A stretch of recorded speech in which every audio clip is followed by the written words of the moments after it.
kugara mwanangu panapa. Unogera zvakanaka here iwe? Ane mukadzi here? Anaye. Saka ndauya kuzokuona kuti ndione kuti ugere zvakanaka here. Asi mavhura shopu? Koma akadiko here? Kudiko here. Ndati makavhura shopu here. Tina muzeya mazuva anozunzwa acho zoonesa unongotenga kawanda. Gadzirai pasi. Unongotenga kawanda.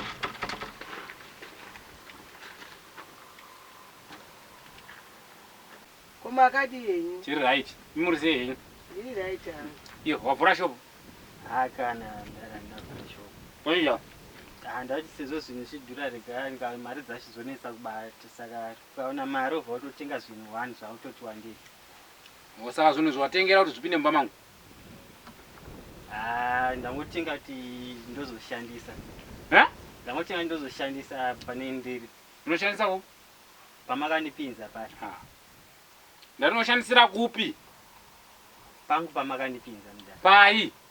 Mumba umu. Saka kureva kuti iwe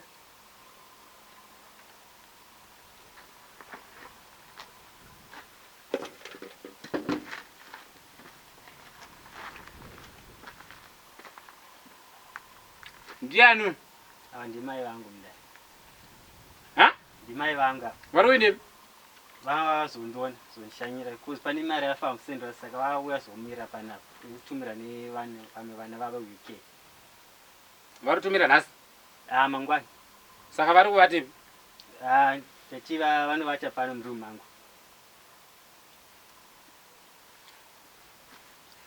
Naye baba, ndindombokurespect. Ndaona mai. Pamakazotsvaka imba imi, makauya mutsvaka imba muri 6 here kana makauya mutsvaka imba muri 1? Ndakauya ndiri 1. Saka what this one? Ndimai vangu vauya kuzondiona. Iyo ndakati panapa jegoma mai here. Muri kuita zvokupinzana here panapa? Aiwa kwete. Pana upinzi munhu mani iwe. Pane ndepangu ndinokupinza namai tune mukadzi wangu. Iyo upinzi munhu wakupinza mai vakomba mangu. Aiwa kwete. Ndati uri kupinza mai vakomba mangu here iwe. Aiwa handiswa. Saka this one, where do you want to sleep in my house? Yaloji.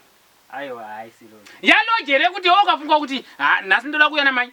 Nhasi ndoda kuuya neushu. Nhasi ndoda womupinza. Iko uri kuuya neizvi. Zvizvo. Ichi kaspika karedio. Alright. Kurati wakuda kurwa dhuvhandu mudhenu. Ndichirora. Ndati kuda kurwa dhuvhandu here mumba mangu iwe. Aiwa baba. Hauridzi iwe. Ndisandabaya ini. Unozviwa? Iyo tanga kuridzwa ndini ndotanga kuridza ini. Kati pakuzitora. EFM. Uri totenga neFM. Hauiti FM ndiripo iwe. Mazai ndana? Ndiyangu. Iwe wakudya mazai panapa iwe. Ndakakuti chinyaya ukanga iwe. Ndakakuti chiko nyaya ukanga iwe wakuda kundirambira iwe.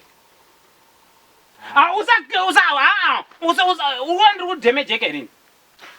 Saka urandidhemeja here iwe zvauri kundiitira iwe. Muzi landlord muri munhu mukuru. Saka ndandiri mwana mudiki here. Saka you see me kuti ndiri mwana mudiki. Uronza ndiri mwana mudiki nini?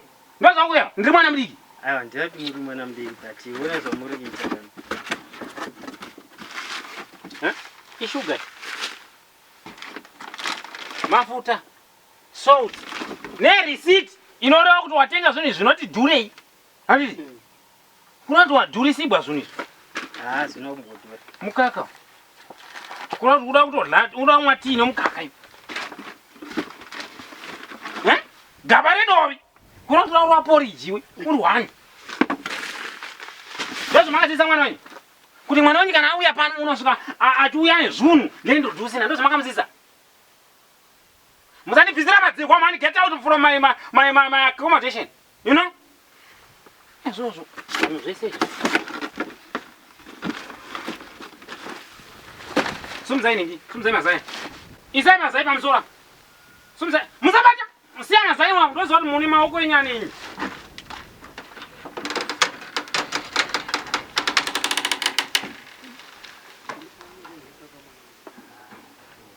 Muziva izvo kuti muda kundiitirei pano izvi.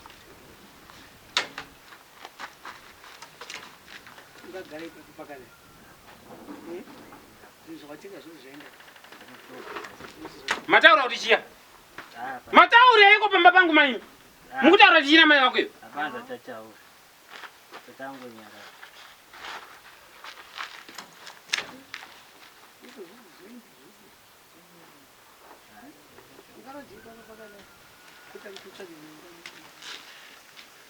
Return your mother. Return your mother to accommodation is not here. Hapana pekurara pana. Mozwa. Modzokera kumba. Kwa mabva. Mochiuya mozochitora mari yenyu mangwana kwakachena. Nhasi hapana pekurara. Unozwa nditaura? Kasi.